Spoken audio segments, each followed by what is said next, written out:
Welcome to the Love, Sex, and Leadership podcast, where you can discover simple tantric teachings to embody your true power, awaken your soul's wisdom, and live an inspired life as a natural, intuitive, and heart-centered leader. Hello, everyone. Welcome to Love, Sex, and Leadership.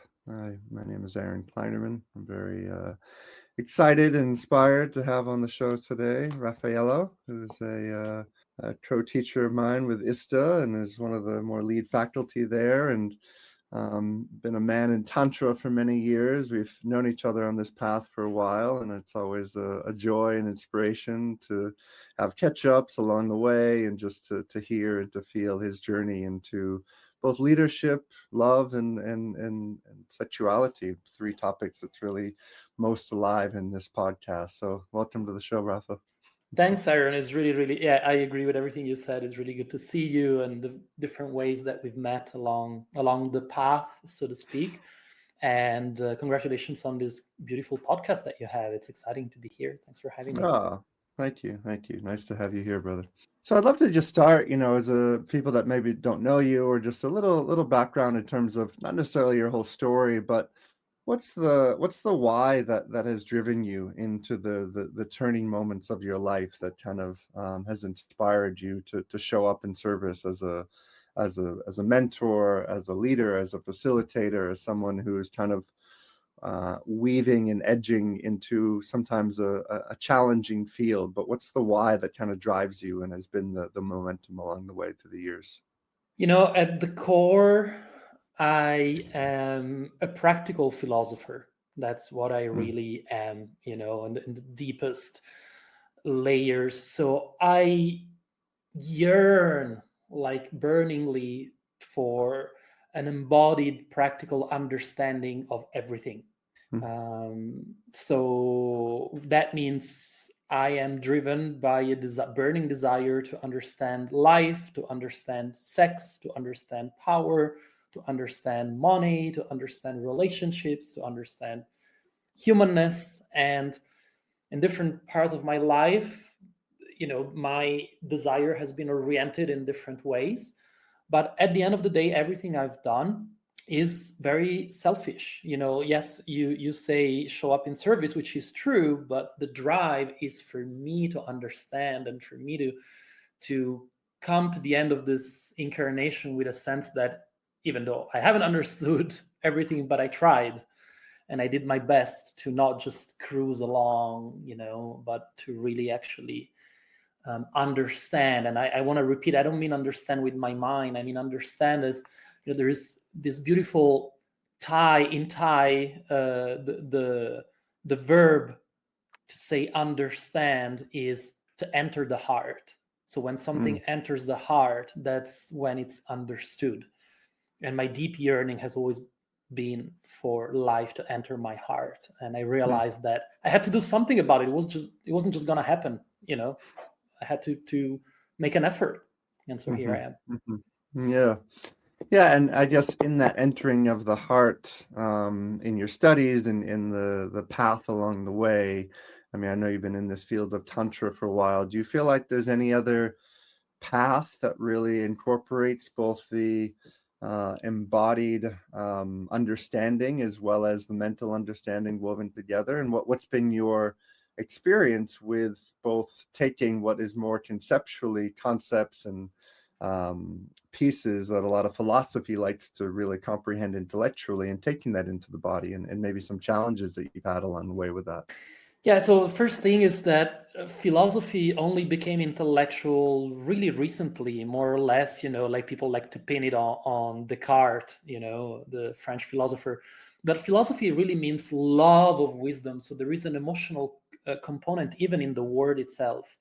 And then from that perspective, to answer your question, how many paths are there today that combine the mind, the emotions, the body, and the spiritual part of a human being, that engage all of them? I don't know of that many, to be honest. Like, for me, it was quote unquote Tantra. Maybe could have been some very deep form of theater or dance, I do suspect that there are in those fields like some masters or groups, that bring it so much deeper than just the practical aspect of all those disciplines. But at the end of the day, it all comes back to embodied spirituality, really. Like whether we want to call it more Tantra or Neo Tantra, but that's what it is. It's an understanding of life, which is not everyone's understanding of life, where you basically say, okay, so my mind, my sexuality, my emotions, my spiritual self are all part of this journey that I'm on, and all of them need to be met by whatever I do. And it's it's a very high aspiration, and it's not for everybody, and not everybody likes it. And particularly nowadays, organized religions have a very different take on what it is to be a human and what it is to be on a spiritual journey. But very early on, you could say in my early 20s, I made my choice that essentially there are only two paths. One is the embodied spirituality and the other one is the disembodied spirituality. And so I made my choice, and that's it. That's where I am 25 years later, pretty much. Yeah, great. Love that. And you speak into this embodied spirituality, and obviously in this world that we both teach in, sexuality is a live component of that. And yet, philosophically, historically, that these are pieces, of course, that have been woven in through space and time. And if we look at, sexuality as woven together into spirituality now, there's a lot of there's a lot of area for challenge, for gray area, for discontinuity, for people's projections and blames and things into a field that's actually just embodied spirituality, if I'll take you back to what you just shared. So where do you feel like either we've gone wrong as a humanity, or where the turning point where suddenly sexuality became this thing away from embodied wisdom? Sexuality became this thing of like, oh, let's put it behind the closed doors. Let's not deal with it anymore. I'd love to hear your thoughts on this from more of a philosophical framework. Yes, absolutely. It's not only sexuality. Sexuality is the part of embodiment that it's the easiest to sort of like, it's like the tip of the iceberg. But you're absolutely right. In the course of human evolution, there were some turning points where not only sexuality, but also the body in general, emotions, went out, were sort of like put out of the high chambers of spirituality. When did that happen? Well, the best map that I have, and these are all maps, so the map is not the territory, but the best maps that I know situate that turning point more or less along the time that humans became agricultural from being largely nomadic. That happened around 10,000 years ago. Like, this is very approximate figures that I'm giving. So that was like the first seed, and all the changes that happened with becoming agricultural have a lot to do with possessing nature. For the first time, human beings felt that they could possess nature, and instead of just relate to nature and having their gifts in a mutual exchange, now all of a sudden they could control the crops. So that's a huge turning point. After controlling the crops, it became time to control the animals, which is a huge shift if you think about it. The fact that humans could now have livestock. They could have animals that were essentially used for our own consumption and our own benefit. That created a profound shift. And then, of course, controlling other humans, particularly women and offspring at the beginning, but also, other men. So that both created and was the result of a profound spiritual transition that, to put it in a very simple way, was the transition from a mainly maternal, feminine, goddess-based spirituality to a new emerging male dominant spirituality. And I want to be clear that, when we look at that, it's very easy to say, oh gosh, that was terrible and violent, and the male energy took over and raped and pillaged. But it's way deeper than that. In many ways, it was a phase of evolution that needed to happen. But still, it was violent and full of suffering. So as a result of that, now, a few thousands years later, and particularly after the advent of monotheistic Abrahamic religions like Judaism and Christianity and Islam, we pretty much fully are immersed. We don't even notice it. We are immersed in a spiritual context that is not only patriarchal, but deeply ascetic, as in deeply based in renunciation of the body, renunciation of sexuality, renunciation of matter, renunciation of nature, and with all the consequences that that has. Yeah. As you're sharing, you remind me of a book I read quite a while back called Sex at Dawn, which I'm sure you've come across. And Yes. I've actually just recently been listening to it again the last year or so. And it was just a strong reminder of that evolutionary time of where, we really have shifted out of you could say the hunter-gatherer into this more ownership model. And I'm curious in your perspective on this, because I see a lot of people in the ascendant journey, the aesthetic path, that I know I was there at a certain time where it's like finding God in the ascension, in the out of body. And what very much led me into the path of Tantra was recognizing, okay, I want to find divinity inside these cells. I want to find something beyond just leaving the body to find God.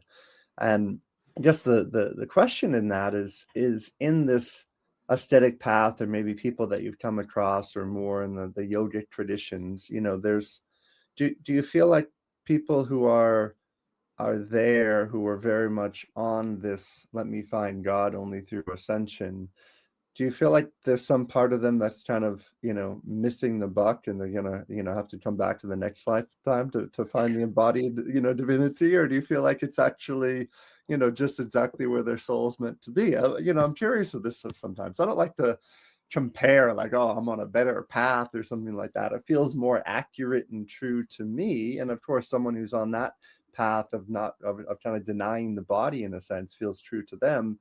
But where do you feel like they level up? Where do you feel like they range in this place of our, sacred, inherent divinity? Like every big fork on the road, like this is a big one. We're talking like really deep stuff. It's impossible to eliminate that fork. It's impossible to really say, that is the right path. Like my path, the embodied path, is the right one.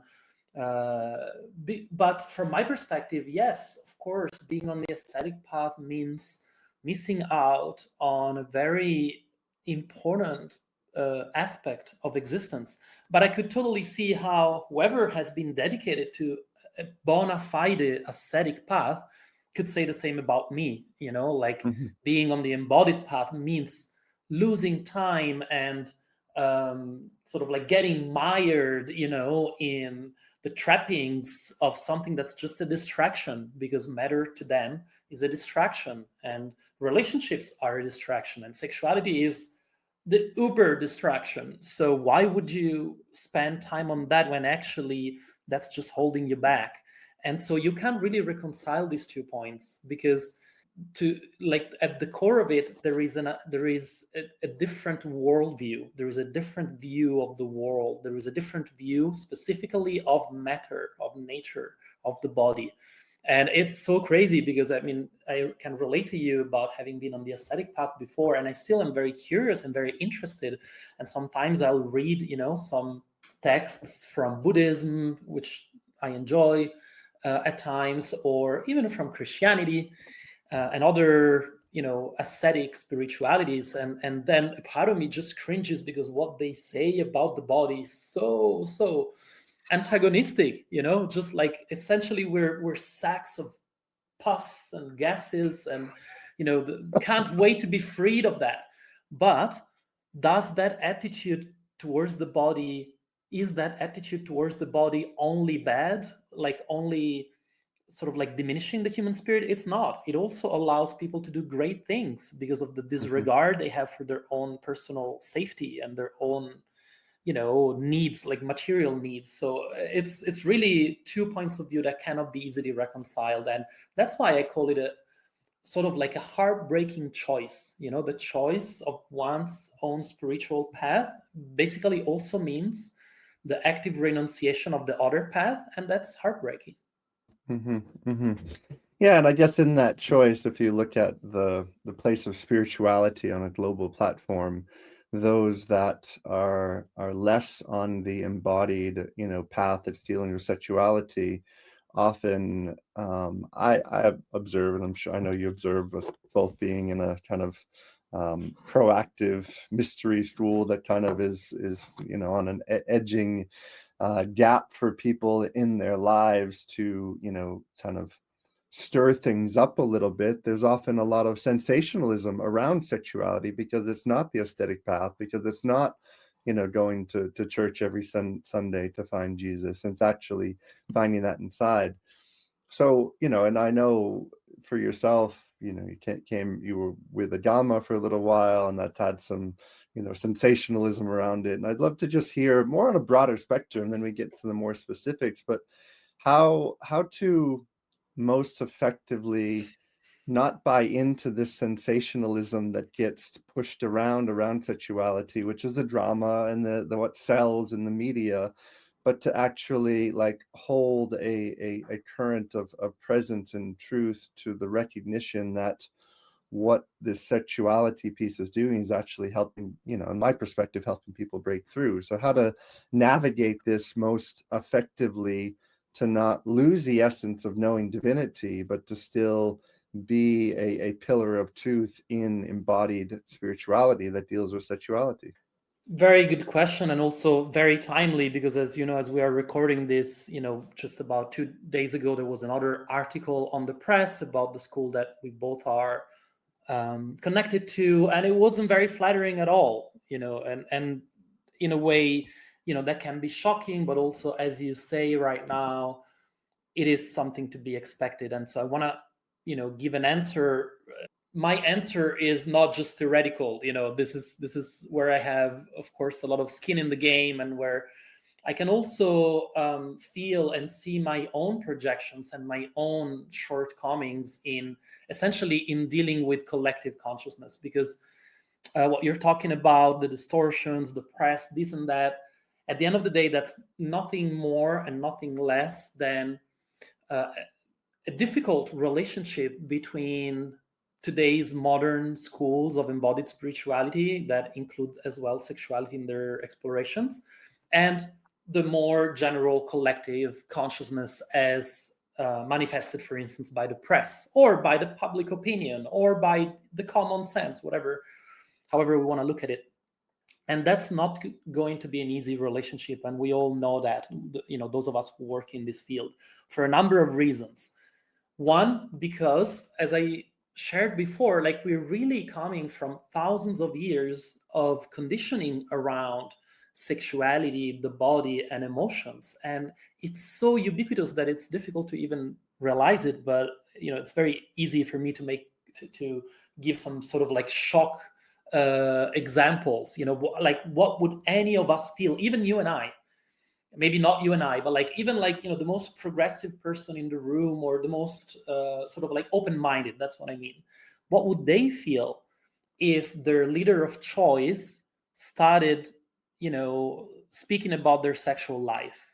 Like almost everybody would feel like a contraction and an ick, like, why do I need to hear this? Too much information. Stop. So we're not, as humanity, we're not really there. We're not able to integrate the fact that someone can be in leadership or doing something of impact in the world and still have a sexual life, which everybody does, of course, but we just don't want to know about it. So that's one aspect of the conundrum. The other aspect that's sometimes more difficult for people like me to admit and to own is that because of a number of reasons, it is also true that choosing to be in the embodied spirituality camp, so to speak, means also dealing with a lot of our own shit, basically Mm-hmm. my own, Mm-hmm. my own distortions, my own shadows, and those of the people that I co-create with. So it's not that the public opinions outrage at what we do, at the ceremonies that we hold, is partly, frankly, just bigotry, like dressed in many different ways. And part of it is also a pointer that sometimes we don't know what we're doing. Mm-hmm. Sometimes we don't know very well what we're doing, because we're sort of like exploring and making it up and dealing with our own shortcomings and shadows without a lot of manual for that. When you choose the camp, so to speak, of embodied spirituality, then one of the, for me, beautiful things that happen is that the path of purity, like the ascetic path of purity and purifying by elimination, gets completely turned on its head, so to speak, and it becomes the path of wholeness. And wholeness is very different from purity. Wholeness Mm-hmm. means embracing it all, and it's gonna be messy, and it's going to be, also a very tough mirror, but a very honest mirror on where we are at. So there isn't anymore the possibility to just dress in white and say I'm so pure, I'm so elevated, and maybe I tried really, really hard for 25 years and I actually did become pure and elevated. Some people can do that. But for us in this camp, spiritual camp, that's not an option anymore, because we are based on a value of embracing not just sexuality, not just emotions, not just the body, but also the shadow. And embracing it doesn't mean letting it free reign and letting it ride the car, but it means making space for it. So it is complex, it is beautiful, it is heartbreaking at times, and there's nowhere else I would love to be but here. I love that. Yeah, and I want to also, acknowledge, your role inside of ISTA is a lot more dealing with all these conversations, and I've been supporting the best I can in kind of my faculty position, but I really appreciate what I've witnessed inside of this organization the last, especially 3 years, where things were ruffled up, things came up, past, you could say, cobwebs arriving to the surface. And what both you and I have seen with a lot of other organizations have just pushed things down, and it's really actually been a very proactive place inside of our, this school, this, kind of educationary platform, transformational space that has said, hey, we're actually going to look at this, we're going to confront this. There's enough here, of course, that we're going to confront it, and there's juice here for our growth. And I want to acknowledge what I've witnessed from your side, of course, dealing with many different projections and thoughts and ideas being thrown at you, a certain steadfast direction of love and presence that I've witnessed inside of it. That's been beautiful. I haven't had a chance to share that with you, but I think it's honorary, especially in a field that is normally, when these things arise, they just get pushed under the rug, and the guru, if you will, rises. And it's like, actually, it's the thing I've loved the most about being part of ISTA from the get-go. It's like, let's put our own shadows out there on the table, and people are going to eat them up and destroy them, and have a lot of thoughts and ideas on them. And yet the point of power that holds is very revolutionary. And I think that's one of the things that I know for myself, why I keep saying yes to it. And I haven't, I tried the aesthetic path. It worked for a little while, but then it didn't work. I'm sure you can relate. Thank you. I can relate, and also I take your reflection with gratitude, and yes, indeed, for sure. I know in the deep of my heart that myself and many others, and this is the thing that really I drink from, in a sense, that we are operating from a good heart, from an honest heart. Let's put it more this way: good or bad, who knows, but from an honest heart, that there isn't a place of trickery here, there isn't a place of trying to navigate this to the best of our convenience. And when those self-serving mechanisms get actually pointed out, because some of them are there, it's a revelation. It's like, oh wow, yeah, wait a minute, maybe actually what I was doing was secretly serving my own advantage. Wow, I really need to look into that. And we've been doing this, for as you say, for quite some time. And there is a sense of sweetness and peace, just peace in it. I think this is the reason why myself and many others that I know, while we of course feel touched and sometimes affected, by the latest article that comes out saying that what we do is crazy and how could that even be possible, but still, really deep inside, there is a sense of peace. There is a sense of alignment with my own consciousness, if I take it personally to myself, that allows me to meet these challenges, but without collapsing in guilt or shame, or feeling like, oh my gosh, like it's fine, it's okay. Life is like this, and I'd much rather have challenges coming that can show me where I wasn't aware and wasn't present, than surf a path that's just going to accommodate to my shadows and my little trickeries, and then 40 years later I am unchanged. So Mm-hmm. I can say that I've been through these fires a few times, as have many of us and yourself, and it changes us, and it's beautiful. It's not always Mm-hmm. comfortable, but Mm-hmm. it is a process that is very alchemical. So thank you for seeing that. And again, I am happy to be where I am. Yeah, thank you. Yeah, I guess the piece, the overarching theme that's alive for me when I look at this in the sacred sexuality field, and also just the collective as a whole, is where, I feel like there's a multi-billion-dollar industry in our world that feeds a drama triangle and feeds a place of keeping people as victims of circumstance, victims of life, of work, of relationship, of all these different pieces, to, in essence, kind of feed a consumerism of things. And when you have a sensationalism of sexuality feeding into the victim mentality that actually doesn't let someone break free and know God, but keeps them in a certain condensed framework of life, how do you feel like, both this field as well as the work we're doing, and you can relate this more into a collective, but how do we create more freedom for people away from the sensationalism of maintaining a victim consumerism kind of philosophy and framework? Just so much of what we're sold, of what we're marketed, of what we're showed on everywhere we go is like, oh, you're a victim of this, of that, all. And it's like, oh, you need this pill, you need this antidote, you need this. What's your problem? I have your solution. And it's like this marketing 101 is built on that in a sense, and yet there isn't an embodied freedom that can come with that. So how do we move with that? How do we actually not die into the sensationalism that wants to pull in the victim, but actually help people break free into a new reality?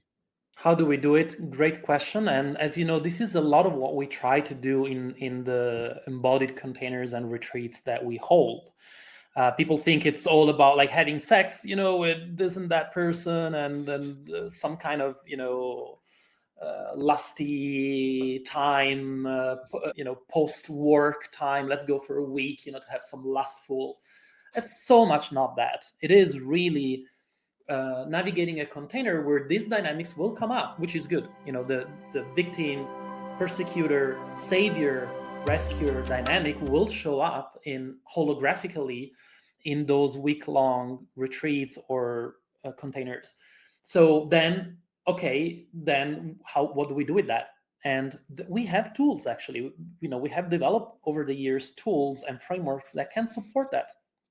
For instance, there's like a very simple one that, however, it's not going to be easy to implement for the majority of the population, I believe, unless they do some radical shifts.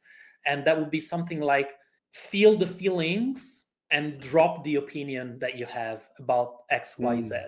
So it's such a fine line, but it's such a beautiful shift. All of us can feel victimized, right? All of us can feel in different contexts that this is unfair. What's happening to me is unfair.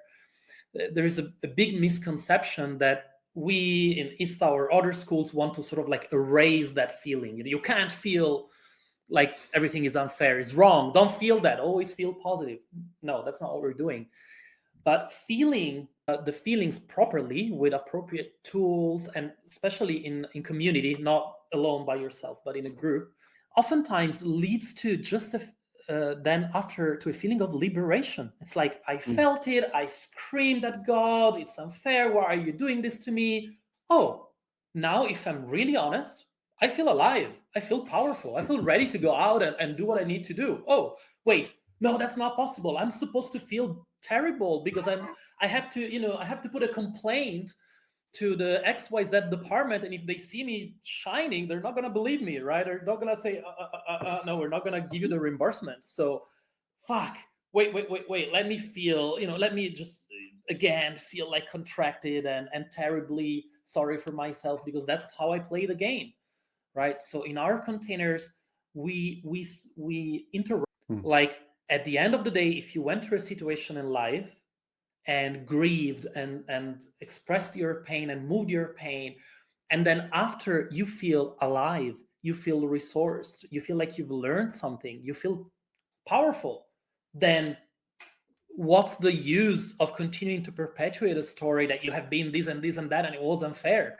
Like, that's it, it's gone, it's moved, it's transformed, but people will resist this so strongly. What are you asking me to drop my identity as a whatever abuse, as a blah blah blah, financial abuse, sexual abuse? I can't do that. That's too scary. Well, that's exactly, like, we hold people's hands exactly to bring them to those scary places that are alive, because we've seen again and again and again that when you remove the opinion and feel all the feelings, that you get to a different place. And I just want to say, just as a PS, oftentimes we speak about victims, but what about the incredible work that we do? I'm just gonna toot my own horn for a minute to help to help the recovery of addictive saviors. That's another addiction as well. Like, can you have righteous anger about the injustice that you see in the world? Of course. Of course. That's powerful. That's alive. Let's move it together. Let's see it in community. But once that's moved through you, and maybe you get to a place of sadness, or to a place of just wanting to rest and be held, a professional savior cannot do that. They need to pick up the sword.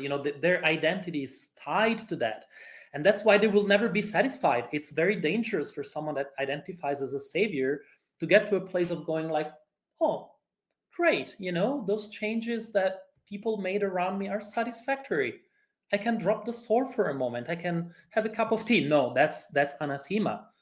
So, being stuck in the savior place is equally as damaging as being stuck in the victim place and the persecutor as well. So we try to help all those stuck places to just become pure feeling, embodied emotion, maybe community reflection and mirror as well. That's also very powerful. And then see where that gets somebody. And it gets them to the most interesting places if they're willing to drop the opinion for a moment.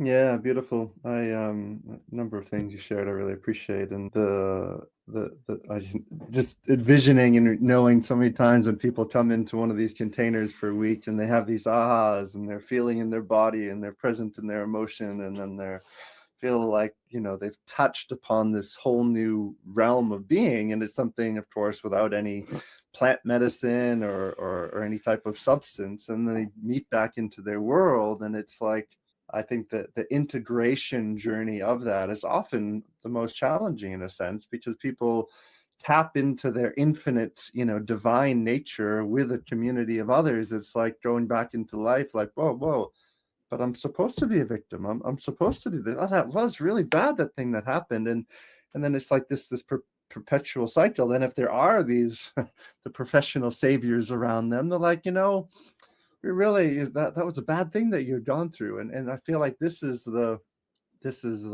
rubber meeting the road into creating new pathways. And almost from what I hear you saying, it's like there's not necessarily a solution when there's such a strong identification on a collective global level to the savior, to people being in that role, because they're getting the, the pat on the back of feeling like they're doing good work, because there's an entire culture of society that promotes that says, oh, that you're supposed to do that. You're supposed to help them because they're, help those in need.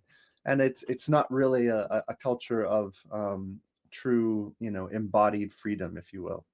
I agree. Collectively, if you look at it collectively, it may sound like a lost battle because, as you say, there are so many cross incentives, right, to maintaining those relationships of power between victim and persecutor and savior at large. But then at the same time, and you and I have seen this again and again, once people individually or in relatively small groups do that journey within a container that allows it and that celebrates it, like I have so many memories of people that came to one of our retreats really identified with a victim identity, and we held that tenderly, because that doesn't come out of nothing. That comes out of pain, that comes out of actual abuse, that comes out of suffering. But in very many cases, just to see that transformation, and I have words echoing and ringing in my ears that I've heard people say, and standing in the middle of a circle and say, that's it, I dropped this backpack today in front of all of you, and I declare, and even repeating that brings emotion to me, and I reclaim that I am a free agent. Doesn't matter what happened to me in my past, doesn't matter what my parents did to me or what my partners or whatever. I today, in this moment, I am alive and I am feeling and I am breathing and I feel power coursing through my body. So I am here. And to see, I'm mentioning this because while you're right, it's very difficult to shift that crystallized system, but it's also true that when individual people experience this transformation in an embodied way, kind of there is no turning back. So that's what gives me hope, because yes, it's it's a society, the one that we mostly live in, built on the pillars of victimhood and saviorhood and also persecutor identity. But then it's also true that when people have those transformational experiences, in a way, there's no turning point. So I do have great hope for this work. And and I imagine, just to connect this to what your current journey's been the last couple of days, when a media team or someone reaches out to you, my sense is that there'd be a hope that they would want to personify and share the recognition of those embodied moments of freedom for someone, rather than this kind of sensationalized sexuality and the challenge of that. And I guess that comes back to, well, if I'm going to be someone writing a story about this, are people more interested to someone breaking free and knowing themselves as, inherently divine and not connected to all their baggage? Or is someone going to, more apt to read the sensationalized story of, oh, well, this happened and this happened? It's almost pulling them back into that. It's like the mindset of the both the writer and the reader, and what is going to collectively more sell to our global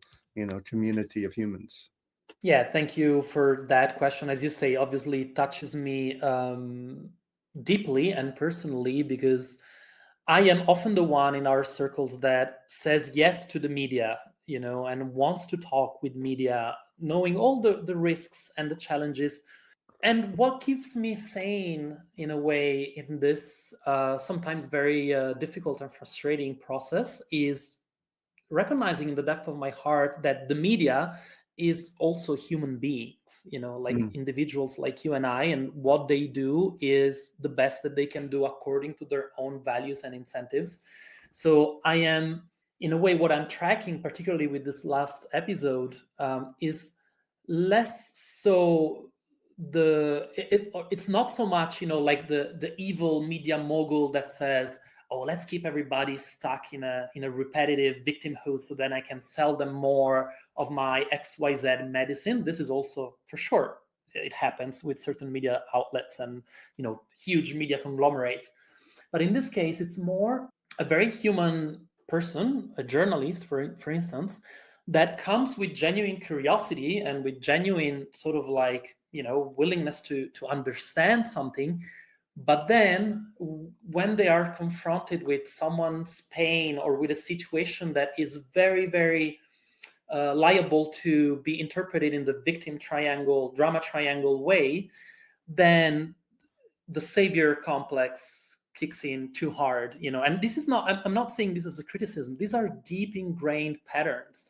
Like, what would I do, if I was called to engage with curiosity with a situation? Like, this happened to me as a couple counselor, for example.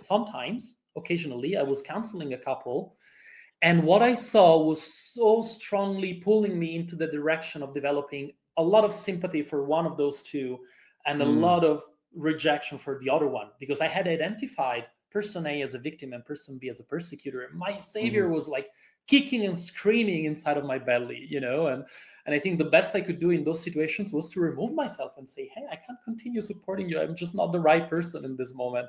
So we all have that, and it's coming from care. It's coming from love. It's coming from the desire to see a better world around us, a more fair world around us, perhaps more justice around us. The problem is, though, that for anybody who has done any amount of shadow work, inner work on a personal and on a collective level especially, you quickly realize that those lofty ideals of justice and fairness and how the world should be so that there isn't anymore any abuse, like, those have a place. But then the actual work of working with the messiness of the human being needs something way deeper than that, way more complex, way more rooted as well. It's not just an ideal now, it's rooted in human experience. And so it is painful to see that very, very few people, at least from the media world, are willing to go to those depths, and they rather prefer to stay up here. What's right, what's wrong, what should have been,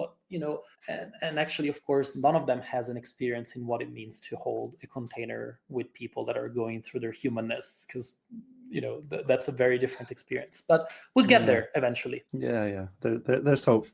As I'm hearing you, what I'm listening to, and I love this part of you, that kind of the philosopher meeting embodied presence is the kind of equanimous nature of recognizing, the journalists had they had a good outlet, and I can see the pros, I can see the con, and almost a very, there's a neutrality there's more of a divine intelligence and recognition of the pros and the cons that happen in every side of life, of in an archetypal framework. It's a bit more of the, let me witness without judgment. Let me just see the situation for what it is. Let me see, okay, they're doing their best, I'm doing their best. I'm gonna love them. I'm gonna open up the compassionate arms of my heart and just love these individuals the best I can, because that's where, life is guiding me towards. And I guess the question for you is, in that place, and this also, I think, the segue to something I know that's very alive for you, is archetypes. It's like there's that archetype of the compassionate, loving one that's just witnessing without judgment, and then there's the times where it's like the healthy, strong,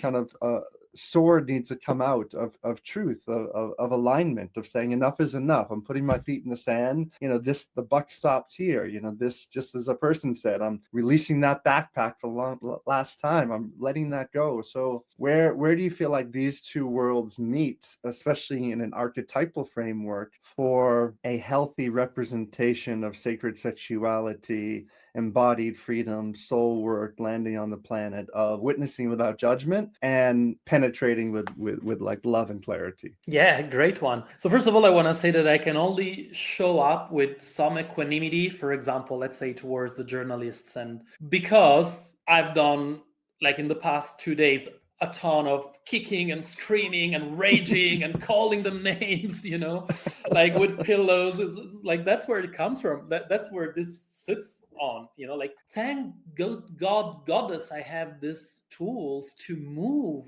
my feelings, so they don't need to become hard-assed opinions, right?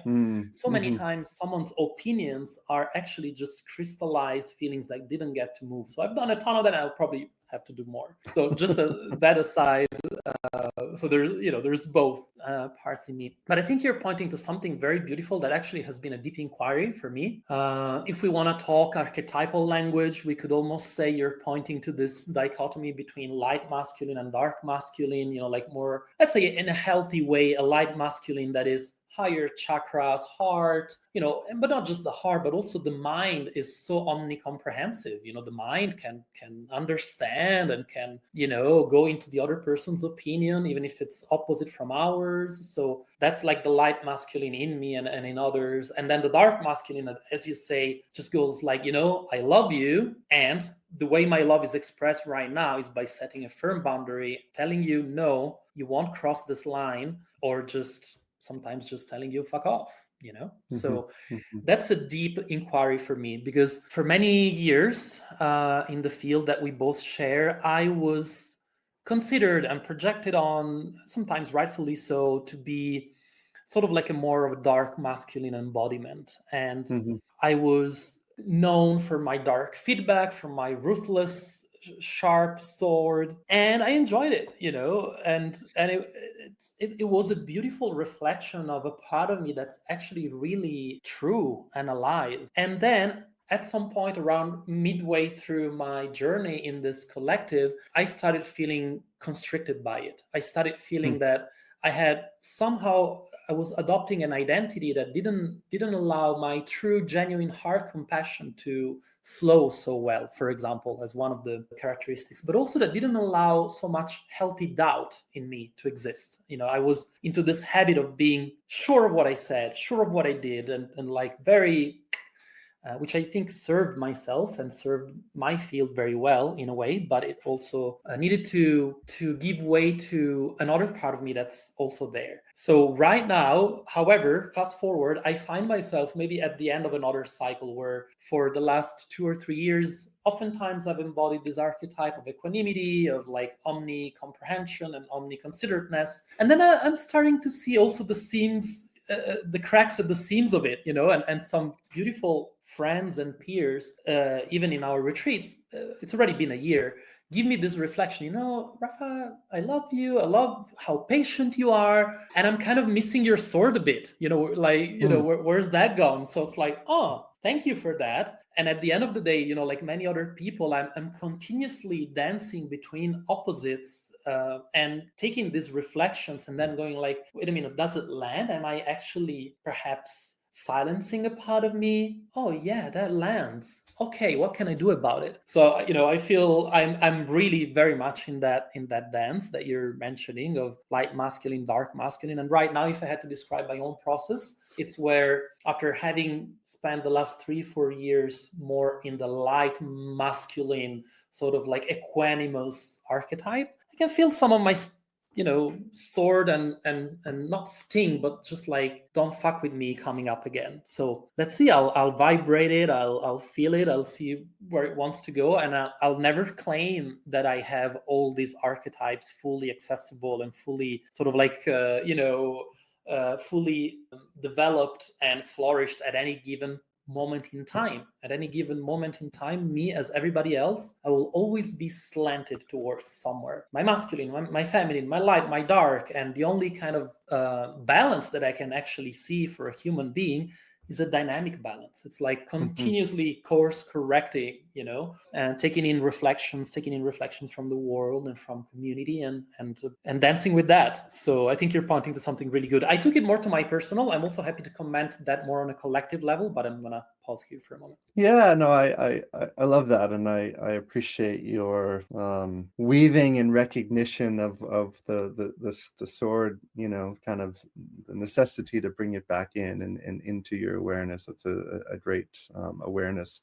I guess the deeper inquiry I'd love to look at is like in leadership. One of the things I really love to focus on this show is on how we as facilitators, as teachers, as embodied leaders get to lead by example and get to do that. And I hear that in what you're sharing. And I guess in the place of both archetypes and leadership, where is your new edge you're moving towards in terms of leading others effectively towards a deeper integration, leading others on a mass group level, as well as potentially in the facilitation role? I have a thing I'm just about to be launching actually with a fellow colleague of ours, Brianna, about like advanced facilitation and how people can step up more as facilitators and really read the field more congruently, both inside the space as well as outside the space, tying together all of these different pieces we've been talking about around the philosophy and the evolution of wisdom, around the archetypes, around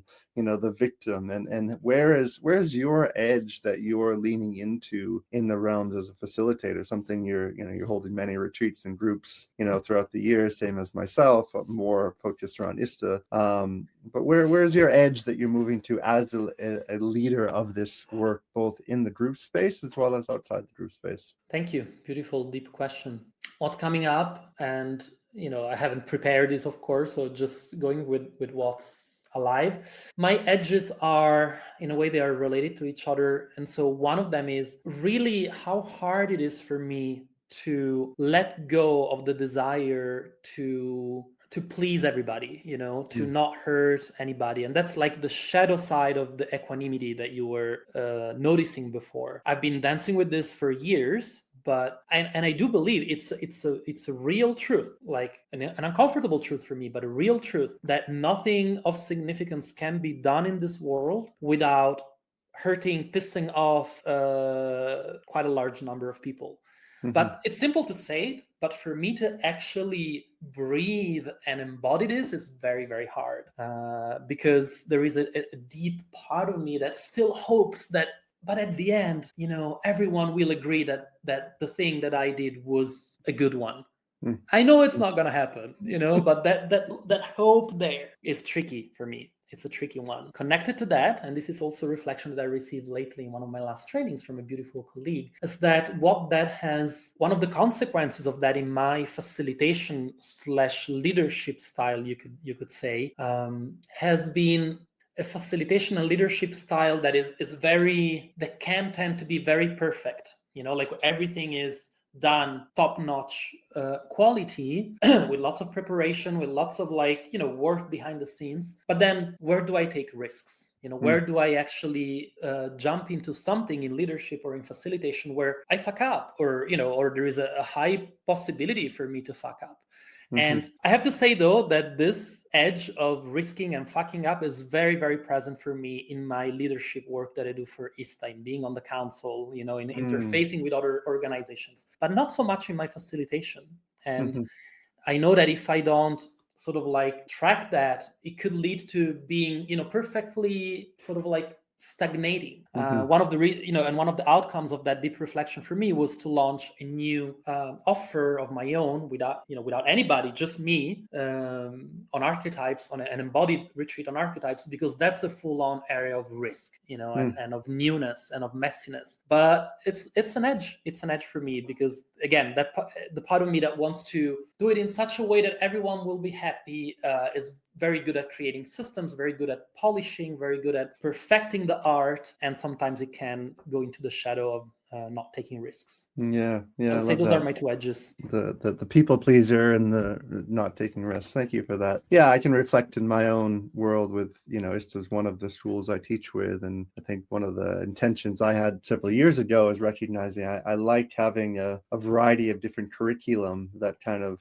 I get to meet, week after week or month to month in different groups and things. So that kind of puts me in my own intellectual curiosity, as well as the eyes of meeting it from a new place, so I can appreciate the place of, okay, you're often delivering a similar curriculum where there could be a very fine-tuned polishing, and also the risk of leading a group of humans that are all kind of renegade believers of whatever it is that they want, that all have your strong opinions.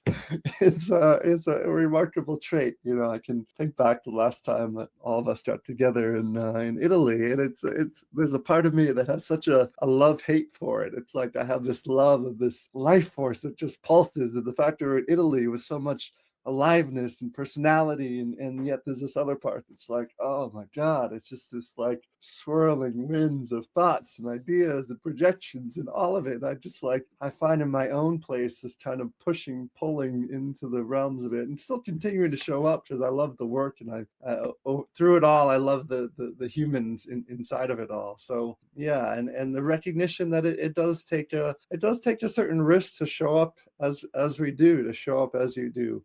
The last question I'd love to just briefly hear your thoughts on, as in my own life, having a partner who's in this world but not totally in this world. I'd love to just hear briefly like how you feel like you work your personal life with traveling, teaching, doing all of this, and find some level of sanity in your personal life and professional life, where you feel like you can find some kind of balance. A couple of tools or tips to support people who might be having similar challenges, or anything that comes alive for you in that. So my experience, and obviously this is not everyone's experience, but my experience is that this crazy life that you talk about, so being immersed in so many transformational containers and then teaching them and then traveling, yes, it has created challenges for my personal and relational life, for example, like just for example, couple life. Yes, it has created challenges, but it has given me tools and inside work that far, far outweigh the challenges. That same lifestyle that some people say, like, how can you possibly have a healthy relationship with that lifestyle? And then I have a healthy relationship because of that lifestyle. I have a healthy relationship today that is extremely supportive, that is so amazing, so grounded, so deep, because of all the turmoil that I have put myself through, and that my partner, independently of me in her own life before meeting me, and has put herself through. So honest, hand on heart, what I can say to everybody is, oh, you want to have a great relationship? Well, start working on yourself as deeply, as sort of like intensely. And I know people don't like this word intensity, but what can I tell you? For me, intensity has been the medicine. So will your perfect relationship drop out of a tree without you doing any self-work? I highly doubt it. Highly doubt it. It's possible, it happens in the movies, but I highly doubt it. It's not how it worked for me. So I will say, yeah, that's the tip. The tip is what I really came to realize, Aaron, this was a very big realization for me about a year ago, when I was, hey, how come I have a serene relationship, a relationship that works? What are the tips? What are the, the tricks? Can I maybe write a relationship course? And then I realized I can't. You know why? Because 80% of why my relationship works, 80% of it depends on the individual work that me and the other person have done by themselves. So it's not so much about the communication tools that we have. It's not so much about the relationship tricks or coaches. Yeah, that helps. But really, it's how do we come to a relationship? Do we come with having done some shadow work? Do we come with having an awareness of our inner feminine and inner masculine both? Do we come with having tools that we use to move our emotions when we're triggered? If not, I think it's a very hard one. Yeah, fair enough. Beautiful, brother. Well, I'd love if you'd love to share about the upcoming offering you're doing, and I know it's something around archetypes. So you're welcome to anything else that people could find out more about you, or where they, outside of the ISTA containers, where they can find out more about Raffaello. Sure, great. So everything is on my website, which is my name, my given name, Raffaello.life. The three things that are happening this year that are very exciting are 2 masterclasses, one on archetypes and one on money.